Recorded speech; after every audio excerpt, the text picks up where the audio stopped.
inviting me. I'm very excited to be here and talk about a subject that's really near and dear to my heart, which is termination, dematerialization, and artist control. So what I'm going to try to do is sort of go through each of those headings respectively, sort of unpack them, give you some background. I'll do some sort of basics on these concepts. There will be some art history, so that'll be fun. And I'm going to start by talking about some new ways in which artists have been increasingly, I say, litigiously creative. So I'm going to start with kind of the artist control piece and then bring these all together. So this is an artist that some of you may know named Katie Nolan. She is one of the highest priced artists working today. She had a piece sold for about almost $10 million about 2 years ago. This is one of her works right here. It's called Log Cabin. It's this work right here. This is an installation shot from 1990, so a couple of the objects around here are not hers, but this is Log Cabin. And it has been the subject of quite a few lawsuits, actually. I'll just give you a little background so you understand what these lawsuits are about. Log Cabin is made up of like a traditional log cabin of wood beams, and they were created out in Montana by a fabricating company out there. She sold the piece in 1990 to a collector, a private collector, and then he loaned it, as collectors often do, to a museum in Germany, and it was on loan for about 10 years. And while the piece was on loan from 95 to 2005, it was outside, and not surprisingly, a lot of the wood logs decayed, right? They started to rot. A conservator looked at it in 2005 and basically said, we strongly recommend replacing substantially all of the wood components. There's some dispute as to how many of them were replaced, as I understand it. And so Nolan, who is particularly known to be somewhat aggressive about her authorship and works, basically renounced authorship in the piece at that point, and it led to a series of lawsuits. The most interesting one was actually just filed, I think, about a month and a half ago. And what's so interesting to me about it is, for those of you who had studied copyright, the first thing that you might be thinking of now is a Visual Artists' Rights Act moral rights claim, which is sort of the artist sort of controlling, the usual tool that an artist might use to control her work downstream after it's sold, from modification and that sort of thing. But actually, the main claim in her case is one for copyright infringement. And this is a kind of ship of Theseus problem, if you think about it that way. But basically, her argument is that the pieces have changed so substantially that has become a new artwork, that it's actually a new iteration of the piece and a new infringing copy has been made. So as a copyright owner, she retained the copyright all along, and she would say that under 1061, this was violated her exclusive right of reproduction to create new copies, even though it's basically the same work owned by the same owner, right? And the owner was quite meticulous, actually called the original fabricating company to redo the log beams with the exact same materials to her specifications. Nonetheless, we have this lawsuit. Now, she is quite known to be quite aggressive about this, and in fact, when the original owner tried to resell the work in 2010-11 time period, the new buyer put in a very fancy buyback provision. Precisely if Nolan were to renounce authorship, he could sell back the work to her, which led to a whole series of other lawsuits in federal district court in New York. This was about 2-3 years ago. Nolan just filed the copyright suit this summer because the statute of limitations, the 3-year period, was going to be up, and she wanted to do that. She's seeking all sorts of things, especially basically an impoundment of Log Cabin itself. She wants to take it out of view so nobody can have it anymore. We'll see where that goes. So this is just to frame this thing of how interesting and litigiously creative, as I put it, artists can be these days, especially working in sort of conceptual and new media practices.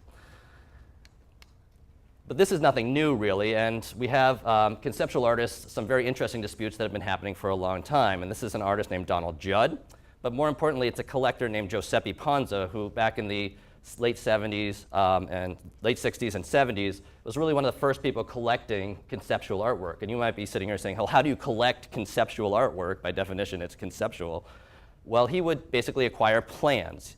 So he would attain from Donald Judd at the time documents that gave a blueprint basically for how to create an artwork. And in this case, the artwork that was created is called Untitled Galvanized Iron Wall. It consists of about 5-foot-high iron plates that stand about 8 inches off of the wall and create sort of a room within a room effect. So what was really interesting about this particular dispute was that the Ace Gallery out in LA in 1989 wanted to do a minimalism retrospective. Donald Judd was an important artist for that. So they called up Count Ponza and said, can we use your work for the show? And he said, fine. But it turns out that it's significantly cheaper to refabricate it in LA than to ship it across the oceans. And so they refabricated the work to new specifications. Well, Judd came out rather prominently and renounced authorship in the piece and got quite upset about what was happening. And it raised a whole host of interesting issues that we still see today, with sort of Nolan doing a very similar type of thing. So that's sort of a background, again, to sort of set the stage for you, sort of start to think about how artists are perfectly willing to stand up and try to either renounce their affiliation with work or even use things like the reproduction right to try to stop uses of their work that they don't agree with, long after they have been sold, by the way. Let's be clear about that. They were sold. So how do you acquire dematerialized artworks? Dematerialization and dematerialize is a word I'm going to be using. It's really referring to, if you prefer, non-object-based artworks, artworks that really just don't have a core object. And I thought an interesting one to sort of describe to you the process for how you acquire and buy these things would be one that's actually just 10 miles down the street from here, about what, how far is Manchester? If you go to the Currier Museum, this is a work that was purchased by the Currier in 2006. It is called Whirls and Twirls by, as many of you know, Sala Witte. This was one of the very last works he did before he died in 2007. So this looks like a normal painting, right, that you might see, maybe one painted, a wall painting as it is, directly onto the wall. But and the museum purchased it with funds from the Henry Melville Fuller Fund. But as you can see, what's really interesting about it is that this is what you buy. So when you bought a Sala Witte, you get a certificate of authenticity, and you get a diagram instructing you how to install the Sala Witte onto your wall. And in fact, it was installed in 2008 after he had died by people who were following the instructions. And if you want to see what the actual plan looks like, the Currier has it on their website. And by the way, there's a 4-minute YouTube. I'm not going to show it now, but if you're interested in watching, it's a 4-minute montage of how they installed it. This is what it looks like. So this is sort of a paint by the numbers, if you will, approach to selling artwork. You're buying this, right? You're not buying the actual, any sort of paint on the wall, and the Witte had no relationship to the paint on the wall. He created the plan. So I call this a dematerialized work, and it's important to understand from Witte's perspective, he was quite insistent that that the work was not the documents, right? The documents are not artwork that, from his perspective, that should be artifacts that you would want to display as documents, nor is any particular iteration of the wall drawing for him the art, right? It was supposed to be, it's fundamentally a conceptual piece meant to be painted anew each time. And you can transfer these documents, you can sell these documents, you can give them away to another person or institution. You're expected to paint over your wall with white paint when you do that, and then it would be created anew by the new institution. And as I'll argue in a moment, to me, what's really happening here is that he's selling a copyright license to do this. Here's one you all might find very interesting. This is a contemporary artist, Josh Klein. Very different form of working in a conceptual mode, but he definitely does so. This is called Cost of Living Elita. And Josh Klein, is known particularly for working with 3D printers and scanners, and something that a lot of us have a lot of interest in these days. And here you have what is essentially a janitorial cart, a real janitorial cart. And what he did was he found a woman named Elita, and he asked her if he could scan her full body with a 3D scanner, and he did that. And then he printed, using a 3D printer, what is rather difficult to look at times, her disembodied head, right, and her foot, using a 3D printer. Now, to me, what's so interesting about this piece is that as a museum, when you acquire it, this is in the collection of the Whitney Museum, or it will be shortly, that his expectation and understanding was that each time you re-show it, you would reprint the sculptural head and foot. Why is that? Well, he talks about what's called a resolution gap, he's interested in this, between how good the technology is for scanning and how not so good the technology is for printing. So because he expects over time the printers to get better, that the artwork will get better each time it's shown anew, and there'll be kind of more of a perfect realization of what he wanted with the body parts on the cart. So this is fundamentally conceptual piece, and there's an interesting article in the New Yorker about this if you're more interested in it. So one final example of how you, and when they, by the way, when the Whitney acquires this, they get the digital file along with the physical artwork so that they can make those replications. Finally, this is a Bill Viola video artwork. It's just a random example of a video art at auction. And how you buy video art at auction tends to be also with certificates of authenticity, but usually you would buy a plasma TV or something like that with the artwork embedded in it in a file on a loop, right? And when a museum acquires this kind of work, generally, and I'll talk about this more in a moment, they insist on some sort of license, a permission to do it, because as you've learned in copyright, or as you will learn, you requires a public performance license under the public performance right to be able to show it, even if you have the physical video file in your possession or your collection. Okay, so that's sort of setting the art background, right? Now what I want to bring in is this concept of termination. And then I'm going to try to bring this all together for you and talk about how I think termination is a really major and unknown threat to a lot of the collecting practices that all these museums are doing and high-value collectors are doing based on the kind of artwork we've been looking at. So let's get some kind of 101 on termination here. Termination, I'm talking about copyright termination here. Copyright termination at heart is the inalienable statutory right to terminate assignments or licenses of copyright years later, regardless of what that assignment or license says. And it's basically the equivalent of giving a real property seller the right to take back her house for free 35 to 40 years after you sell it. Okay, I just want that property interest back, and I'm going to assert my termination power to take it back. A lot of people where I live in Cambridge would want to be able to do that right about now. There's really two different types of termination. Rather than really challenging with a lot of technicalities, I'm going to focus just on the one on the right, the 203 terminations. Section 304 terminations, this is what, for example, Paul McCartney used to terminate his right in the Beatles catalog fairly recently. He just settled the case a couple months ago. Those run from the date of copyright, the date you're attaining your copyright in the work.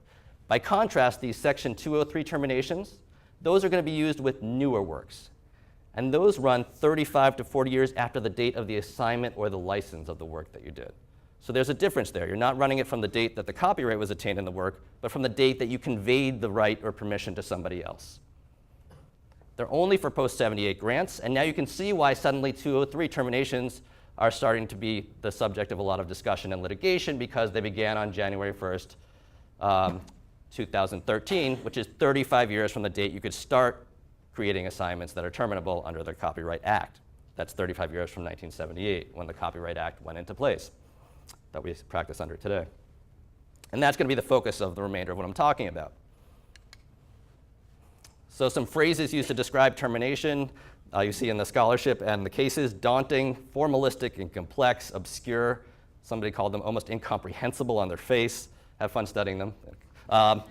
Authors or their heirs successfully terminating the grant to copyright in the original work of authorship is a feat accomplished against all odds. A district court judge said that, which is in an opinion, which is something that you don't usually see about our federal statutes in the opinions. So what do we need to know about termination? Well, the first thing we need to know is that it's inalienable. This is different, for example, from VARA, the Visual Artists' Rights Act, which you can waive, and often artists are asked to waive their rights in VARA before doing a large-scale piece. You cannot waive away or sell away or contract away your termination right.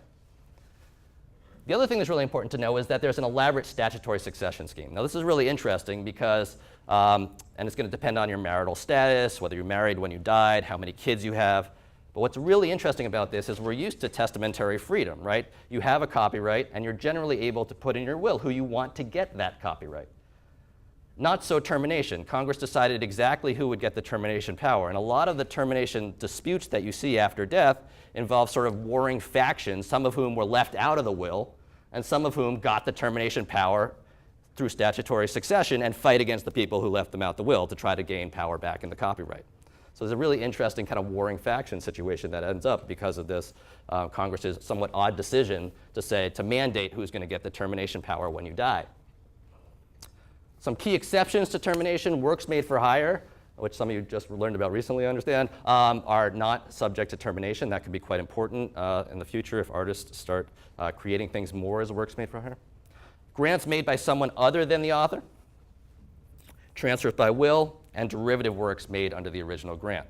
That's going to be important, you'll see in a second. So how do you terminate? You guys might start terminating in a couple of years. Well, the number one thing you've got to do is find the right date to terminate. Just choose a specific date. This is the effective date of when I'm going to be terminating, when I'm going to be taking back that copyright interest that I assigned or licensed away. Then you got to serve it. And you got to give 2 to 10 years before your effective date to serve it. So in Paul McCartney's case, he did actually both. So he had a whole range of songs that he was terminating, some just 2 years out and some 10 years out, all within the timeline of the works. Those were 304C terminations.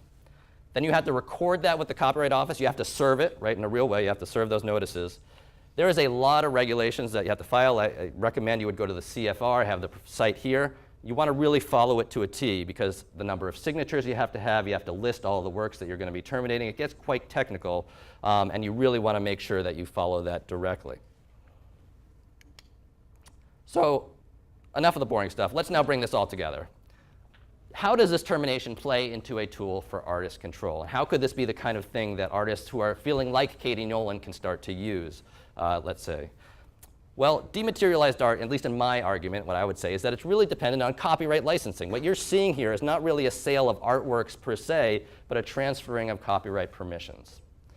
And because of that, when a collector buys a Sala Witte wall drawing, or the courier acquires it for its collection, it's buying the right to reproduce it and display it on its wall.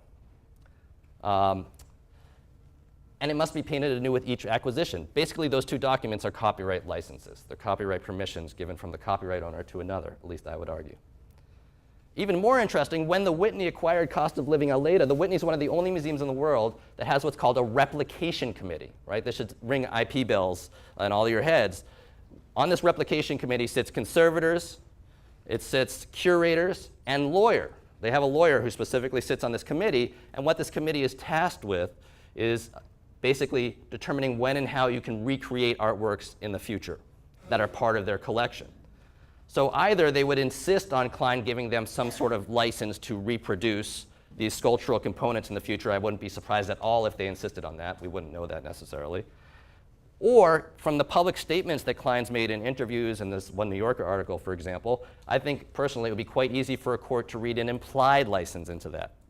A license that's not expressly written down, but clear from the implications of the conduct of the parties. He basically said to them, you should reprint this off my file each time you show my work in the future.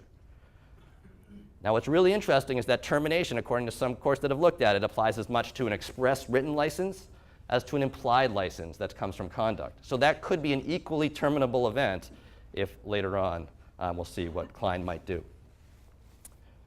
And when you acquire a video artwork, genuinely the museum's going to insist, like I said before, on what's called a time-based license. A license to perform the work, and more importantly, sometimes from the museum's perspective, to conserve it, to transfer it to new media, to keep the files on digital formats that are useful to the museum and preserve its life. And you can find a lot of these licenses online that the museums are using. So now think about what this could mean if we kind of think about ourselves and not just having a very limited short time frame, but think about the time frame for which museums collect, right? They're collecting works for their permanent collection usually. These are not long-term loans. These are generally acquisitions, just like you would have acquired stuff when the MoMA was starting in the mid-20th century. These are meant to be for decades, right? Maybe hundreds of years from their perspective. So when an artist terminates a copyright license, what they're doing is saying you can't basically show or render the original work, not just a reproduction. Usually you think of termination as something that stops reproductions. But in these unique type of artworks, it's really about the original, to the extent there is an original. Why?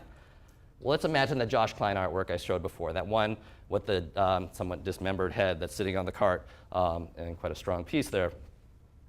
So what can the museum do? Let's say that not impossible, right? That Klein somehow disagrees with what the Whitney's doing in 30 years, or finds that his art is too close to a sound sculpture that really annoys him, or, you know, you hear that a lot, or is somehow being used in a way or shown in a way that he doesn't agree with.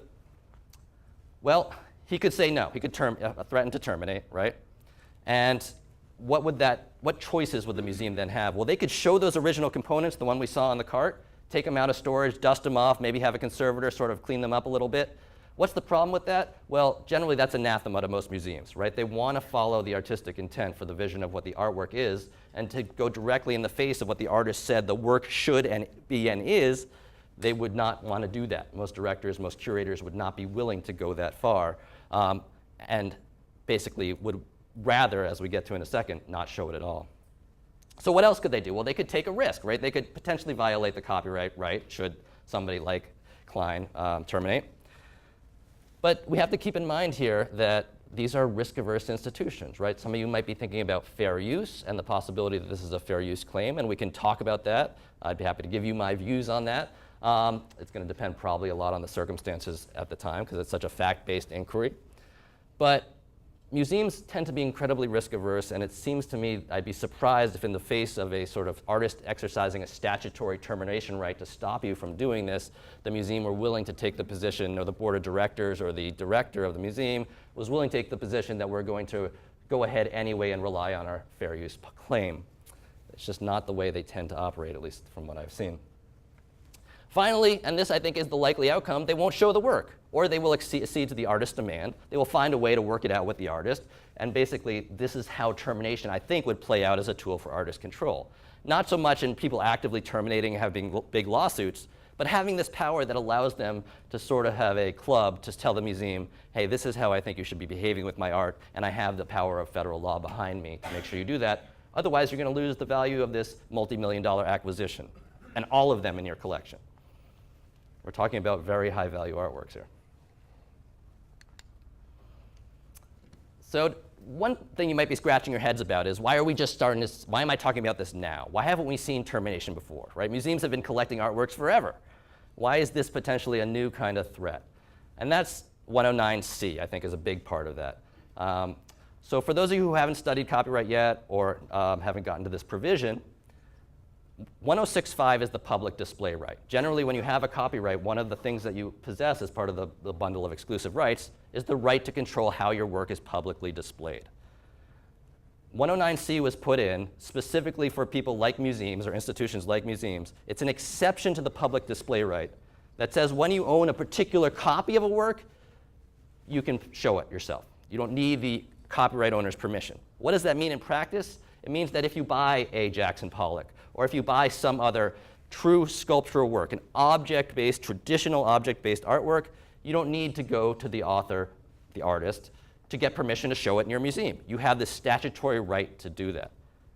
This all collapses when you're talking about dematerialized or non-object-based artwork. Because all this artwork is based in a permission structure and basically being allowed to paint anew the Sala Witte and being allowed to reproduce anew the Klein sculptural components, all of 109C doesn't apply because what matters is the reproduction right. That's a separate copyright right that you're given, not this public display right. Or in the case of video art, it would be the public performance right, also not accepted by 109C. So not surprisingly, where we have seen fine art termination activity so far, somebody whose work was made for reproduction, Norman Rockwell, right? Intended to be created for use as magazine covers originally. Termination would not have really any impact on the people who are acquiring original oil paintings by Norman Rockwell, but they certainly would have plenty of impact on future uses with calendars, future uses with postcards at a gift shop, future uses with advertisements. You even see TV advertisements that sometimes render Norman Rockwell's in them.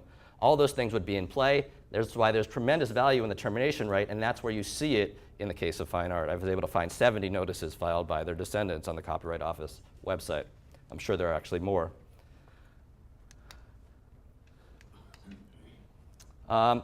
So I could talk a little bit about valuations, but I'm also happy to just take questions from you at this point. I have another kind of angle on this that I find somewhat interesting.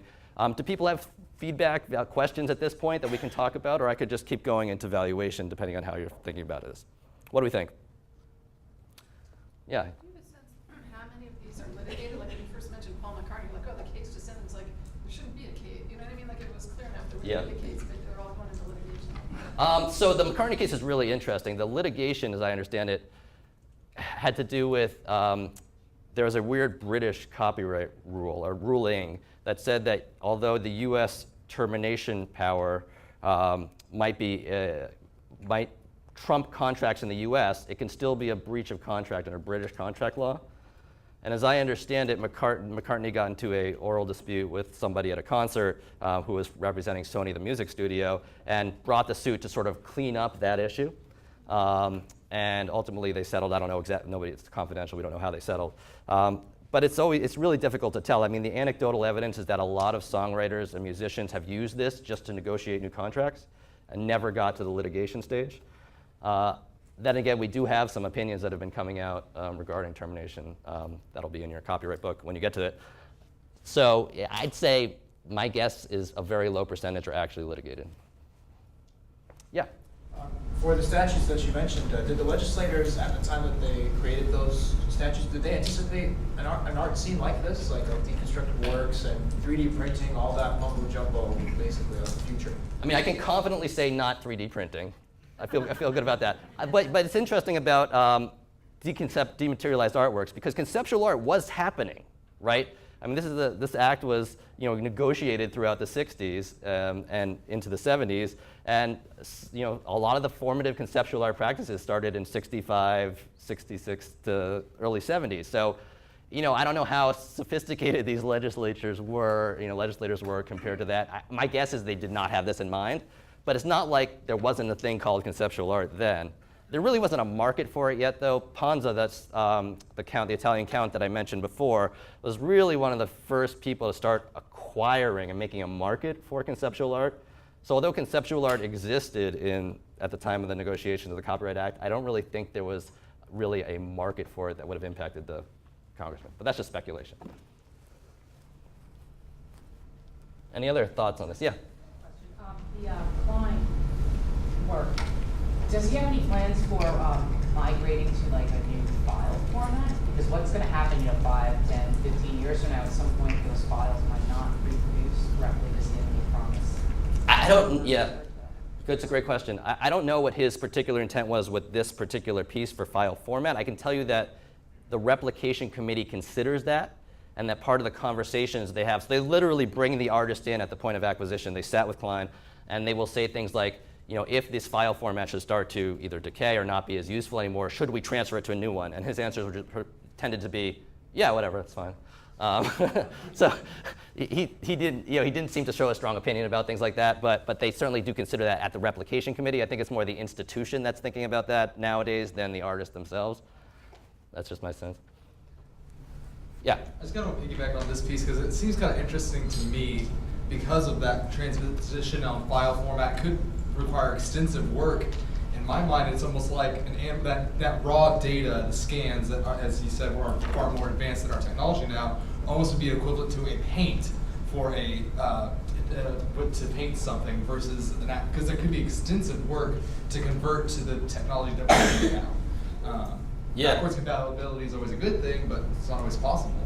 So how does that, like fair use, how does that kind of all intersect with the original intent of that artist, or does it kind of start fading away if they have to do extensive work to change that? Yeah, that's very interesting. I mean, I think a lot of the museums these days are very aware of this issue, and they are intentionally insisting on licenses to transfer formats. The licenses I've seen actually have clauses in them about file transfer formats, so they're anticipating that. It's interesting you bring up paint. I mean, there's a lot of conservators right now who work in the space of trying to find old paints from the 50s and the 60s, and they try to recreate them using all sorts of very complicated ways of doing it and analysis so that they can conserve older works that are starting to decay over time. So there is that issue too.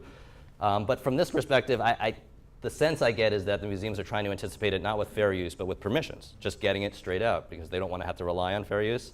I don't know of any fair use cases on that specific issue. It would be interesting to see in our context. Yeah. Oh, sorry. Yeah, thanks. Is there any reason to believe that the market for these types of artworks would be negatively affected by the fact that they could just be terminated later down the line? So yeah, I believe that. And I think part of the reason I believe that, when I was pitching the story to some magazines that I was going to run with it on, they were less interested in the angle of what this could do for the art market and more interested in the angle of what this means for artist control. Now, in my view, those are two sides of the same coin. Artist control can really affect the art market, and if you have this potentiality of artists terminating, it could make people much more cagey about buying video art or much more cagey about buying a Sala Witte. Now, part of the problem is when you talk to sort of art historians who really care about this art deeply, they don't want this so much to be out there because it's such a weak market to begin with, not weak in the dollar sense, but it's hard to be a video artist, it's hard to be a conceptual artist, and because it's so hard to sell these things, that it could be an extra threat that could actually really hurt the market if collectors start worrying about it.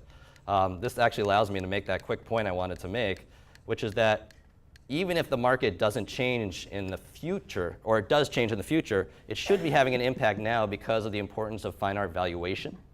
And this is basically any time you're doing any sort of high value collecting from a private individual perspective, you're constantly going to be getting your artwork appraised. And in my view, appraisers should be taking into consideration this cost-free right to terminate when they're valuing dematerialized artworks. And that should be having a present day impact in my view. And IRS actually has guidance in the patent space. I don't know how many of you have talked at all in your classes about patent gifts, but people actually gift patents to institutions and take charitable deductions, just like you would gift artwork to institutions and take charitable deductions. There's an interesting revenue ruling about a faculty member who was also a patent inventor and owner who donated his share of the patent interest to his institution, wanted to take a big tax deduction on it, and argued to the IRS he should be able to do that. The IRS said, that's all well and good, except you're a little too clever by half, because you put a clause in your gift that said, if you're ever no longer on the faculty of this institution anymore, you get it back.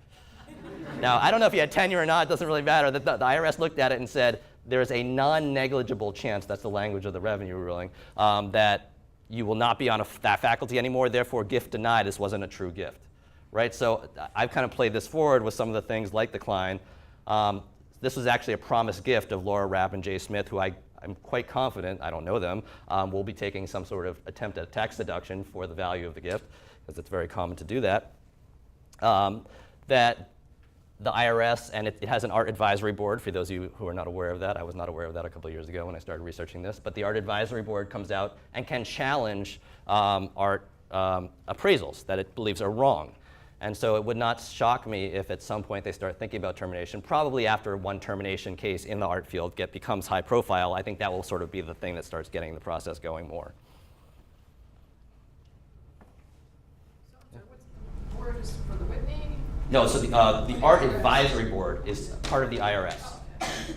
The Whitney has a replication committee, which is what I was talking about before. But the IRS has an art advisory board that consists of appraisers and people who are sort of expert in how much art is worth. And they're used basically, they meet a couple times a year, I think, and they challenge appraisals that they think are usually wildly high. Here's a wild question. Could you do a FOIA request to get an examination guide for the art advisory board and see if they have some sort of statistics they've garnered to find out if all things being equal, if you have this type of artwork, then there's a 5% probability you'll have a termination right be instituted, but you can increase or decrease that termination probability based on the exact facts of the case. I don't know, it just seems like that would be interesting. That's very interesting. Yeah, I mean, I have tried to track down the reports of the art advisory board, and it's incredibly sparse what they'll publish. They'll say when they met, and they'll say, we saw 125 works this year, but they won't give you any detail about what those works are, what they valued. It only comes out if there's a lawsuit, then you'll find it back and forth, because you can challenge the art of, a FOIA request to them. It's interesting, I haven't even thought about that, but I would love to see that information.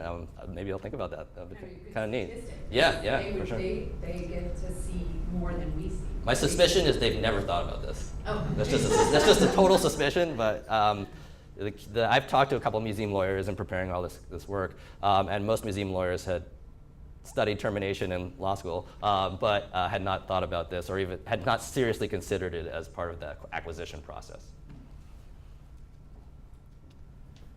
How are we doing on time? Oh, you're fine. 10 more minutes before 1 o'clock. Students have class.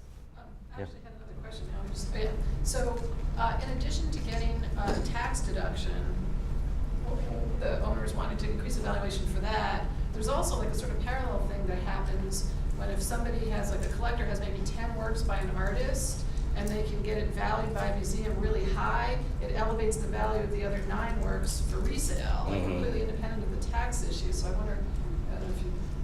Yeah, so you're saying that often the Sometimes value of the you works. You want something valued really high because you have other works of the artist. Yes. And so it brings up the value of those other works. Yes. Okay. Yeah. No. Fair point. I mean, so this is actually, it's an interesting point. So there's a question of how artists want this to be appeared, or at least how gallerists and estates want to react to this. And I think this connects to kind of the #1 critique that I hear about this, which is not critique, but sort of the "this will never happen" idea, right? Artists would be crazy to start biting the hand that feeds them. The art world is very cozy and supports itself. They try to create high values, and there's a lot of games that are played between galleries and artists and museums. Museums will show works by galleries when the gallery has multiple works by that artist and stands to gain from the fact that there's a museum show connected with that artist, right? So this is all very insular. And so what I hear a lot is, especially from people in the art world and artists and curators, is that artists just won't do this, right? They'd be crazy to terminate, it would be killing their career, and it's also just not part of the culture of art. I have had two responses to that. The one is I think it's just descriptively false. We have a lot of cases of very passionate artists who have, like Katie Nolan, been perfectly willing to sue the high-value collectors of the work and sometimes enhance their own reputation within the art community by doing that. There was a well-known case against Mass Mocha by Christoph Buschel a couple years ago that led to a huge litigation. As another example of that. But even if you disagree with me on that, my other point about that is that it's not always the artist's choice, and this brings in that statutory succession issue, because you're going to be having, as the decades go by, a lot of this termination power being possessed by children and grandchildren who didn't share in all the benefit of the artist's gain of the appreciation of the value of the work over their lifetime. So this connects, and for those of you who know about the resale royalty concept, it's this idea that some artists have put forward and that California had an act on for a while. It's got constitutional problems.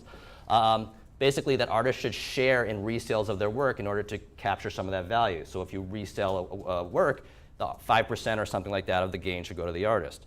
Well, I think a similar thing can happen in termination, especially to those factions of children and grandchildren that are left out of the will, and the copyrights might go to the estate or something like that, which controls the copyright. But if certain children who are not so supportive of the artist's career or don't care so much about the integrity of contemporary art, but know that they can cause a lot of problems by terminating all the Sala Witte rights in the country, they might be more willing to do that, and they have the different incentives to do that. So with like music law, for example, where Taylor Swift took her music all like off Spotify, just what do you think about that? Did that help or hurt the music industry? I don't know how focused you are. Yeah, that's a tough question. Helping or hurt? I think that Spotify's got problems, right? The royalty rates that end up being paid are so abysmally low for so many career artists that it's almost sad to see. I'm not sure what impact that particular set of actions actually had on this. I think it's got to be more global and probably going forward. But I do think there's real problems that need to be addressed there, especially with kind of making a living wage from a young musician's perspective. We actually have an attorney from Universal coming in October for lunch and learning. Perfect. I'm sure he can answer music distribution questions. Yeah. Anybody else? Okay. Well, thank you so much for paying attention. I hope you found this interesting.